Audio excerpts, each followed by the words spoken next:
क्या 2024 में हम सन के सोलर स्टॉर्म की वजह से अपने फोन्स या लैपटॉप को ही नहीं बल्कि बिजली से चलने वाली सारी मशीनों को खो सकते हैं? The power grid, satellites, navigation and GPS systems and communications equipment are all vulnerable. क्या इसका प्रभाव डायरेक्ट ह्यूमंस पर भी होगा? क्यों सन पर अचानक धरती से 60 गुना बड़ा गड्ढा दिखने लगा है? क्या होता है solar flare, solar wind, coronal mass ejection? क्या हम अपने आप को या अपने घर में बिजली से चलने वाली मशीनों को बचा सकते हैं? क्या सच में ये बातें भविष्यवाणी के रूप में भविष्य मालिका में लिखी गई हैं? आने वाले समय में लेखा यंत्र अर्थात जो कंप्यूटर या फिर लैपटॉप या फिर आप मोबाइल फ़ोन को ले सकते हैं, ये सभी चीज़ें काम करना बंद कर देंगे। आइए जानने की कोशिश करते हैं।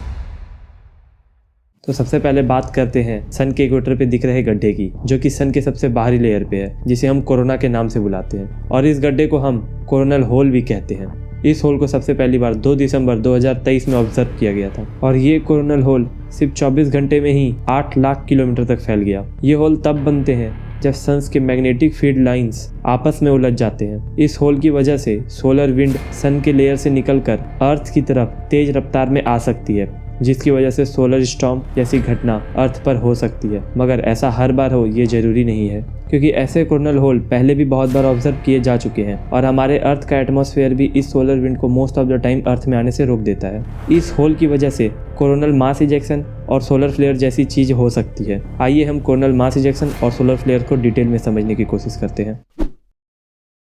सबसे पहले अगर हम सोलर फ्लेयर की बात करें तो ये सिर्फ 8 मिनट में सन से निकलकर अर्थ तक पहुंच जाती है, मगर ये हमारे अर्थ के एटमॉस्फेयर को क्रॉस नहीं कर पाती। इसे ऑब्जर्व करना भी आसान है क्योंकि ये एक ब्राइट लाइट की तरह दिखती है। वहीं पर अगर हम कोरोनल मास इजेक्शन यानी कि CME की बात करें तो ये डार्क होती है। इसे बहुत ईजिली ऑब्जर्व नहीं किया जा सकता और इसे अर्थ तक पहुंचने में 18 से 24 घंटे लगते हैं। सोलर फ्लेयर में डेंजरस रेज होते हैं जैसे कि UV लाइट्स, एक्स रेज।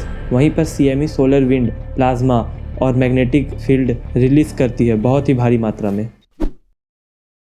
अगर हम साइंटिस्ट पीटर बेकर की माने तो 2024 में हमें सन की वजह से काफ़ी प्रॉब्लम फेस करनी पड़ सकती हैं, जैसे कि power grid, satellite, GPS system, radio transmitter, communication equipments पूरी तरह से अंदर से जल सकते हैं। एटमॉस्फेयर की वजह से धरती पर रहने वाले इंसानों को खतरा कम होगा, मगर वैसे लोग जो ऊंची जगहों पर रहते हैं या सोलर स्टॉर्म के समय पे फ्लाइट से ट्रैवल कर रहे होंगे, उन्हें इंटेंस रेडिएशन का सामना करना पड़ सकता है। सैटेलाइट जो स्पेस में है वो भी हाईली आयनाइज्ड हो जाएंगी और ख़राब भी हो सकती हैं, और जो एस्ट्रोनॉट उस समय स्पेस में होंगे उन्हें भी खतरा होगा। धरती पर जितने भी बिजली से चलने वाली मशीन है वो भी इससे अफेक्ट होंगी। बहुत दिनों तक पावर आउटेज भी हो सकता है, पावर लाइंस टूट जाएंगी, जितने भी वायर्स हैं वो एक कंडक्टर नहीं बल्कि ऐसे इंडक्टर बिहेव करने लग जाएंगे।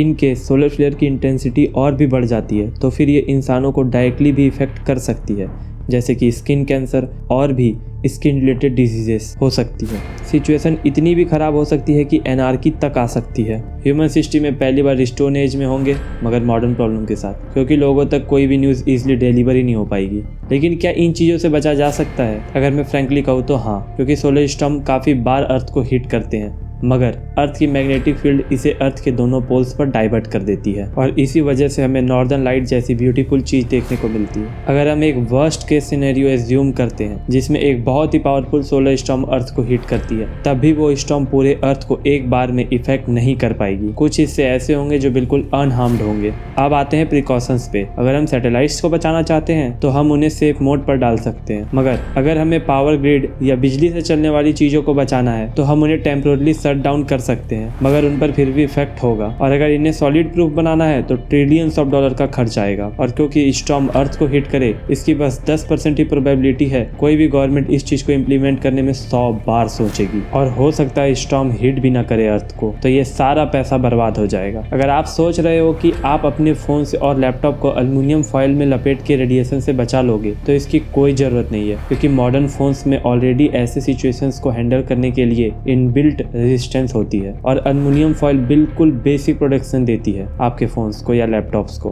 अगर आप सच में अपने डिवाइसेस को बचाना चाहते हैं तो आप सर्ज प्रोटेक्शन नाम के डिवाइस को यूज कर सकते हैं। स्टॉर्म के समय अपने आप को बचाने के लिए आप ट्राई करें कि मैक्सिमम चीजों को आप ऑफ कर दें, किसी भी इलेक्ट्रॉनिक्स या मेटल की चीजों से दूरी बनाए रखें और सिचुएशंस को लेकर हमेशा अपडेटेड रहें। वैसे भी हमारी गवर्नमेंट ने रिसेंटली इमरजेंसी नोटिस भेजने के लिए टेस्टिंग की है। ऐसे सिचुएशंस में हमें पहले से ही अलर्ट कर दिया जाएगा और हमारे पास इनफ टाइम होगा खुद को प्रिपेयर करने के लिए।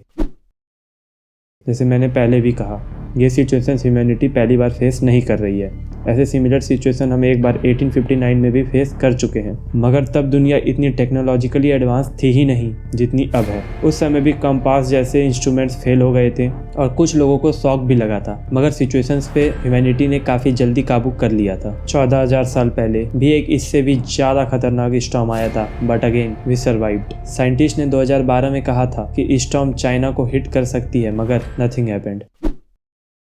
रिसेंटली एक बुक बहुत पॉपुलर हो रही है जिसका नाम है भविष्य मलिका, जिसमें कि यह लिखा गया है कि 2024 से 2025 के बीच में इंटरनेट शटडाउन होगा। आने वाले समय में लेखा यंत्र अर्थात जो कंप्यूटर या फिर लैपटॉप या फिर आप मोबाइल फ़ोन को ले सकते हैं, ये सभी चीज़ें काम करना बंद कर देंगे।